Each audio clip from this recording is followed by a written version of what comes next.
Time యూపీఎస్సీకి tuitions only in Tirumala IAS institute Chaitanyapuri. Call చేసి ఇప్పుడే జాయిన్ అవ్వండి.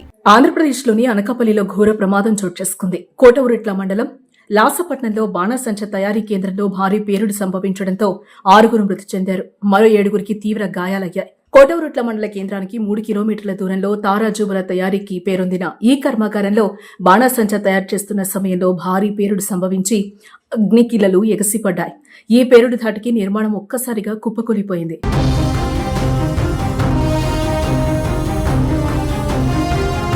పేలుడు తీవ్రస్థాయిలో జరగడంతో మృతుల శరీర భాగాలు చెల్లాచెదురుగా పడిపోయాయి.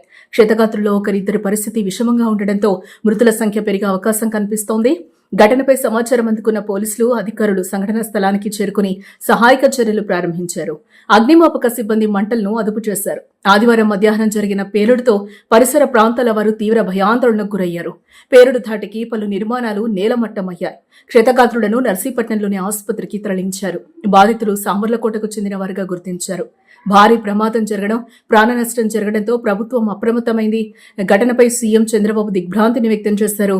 హోంమంత్రి అనిత, కలెక్టర్, ఎస్పీలతో ఆయన ఫోన్లో మాట్లాడారు. బాధితుల ప్రస్తుత పరిస్థితిని అడిగి తెలుసుకున్నారు.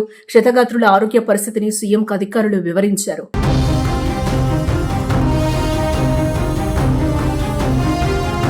అనుమతి లేకుండానే బాణాసంచా తయారీ కోసం ప్రయత్నించడం ప్రమాదాలకు కారణమవుతోంది. అధికార యంత్రాంగం ఈ విషయంలో అలసత్వం ప్రదర్శిస్తోంది. భారీ పేలుడు సంభవించేందుకు ఆస్కారం ఉన్న పదార్థాలను ప్రత్యేకంగా నిల్వ ఉంచాలి. కానీ అందుకు విరుద్ధంగా భద్రత లేని చోట్ల అన్ని రకాల బాణాసంచాన్ని కలిపి ఉంచుతారు. అక్కడ పనిచేసే వారి కోసం ప్రత్యేక రక్షణ ఏర్పాట్లుండాలి. ప్రమాదాలు జరిగితే వెంటనే నియంత్రించేందుకు వారికి అవగాహన కల్పించాలి. అలాంటి ఏర్పాట్లు కూడా ఉండాలి. ఇవేమీ లేకపోవడం ఎక్కువ ప్రమాదాలు జరుగుతున్నాయి. మరి ప్రస్తుతం ప్రమాదం జరిగిన బాణాసంచ తయారీ కేంద్రానికి ఎలాంటి పర్మిషన్లున్నాయి, ప్రమాదానికి కారణం ఏంటి అన్నది బయటకు రావాల్సి ఉంది.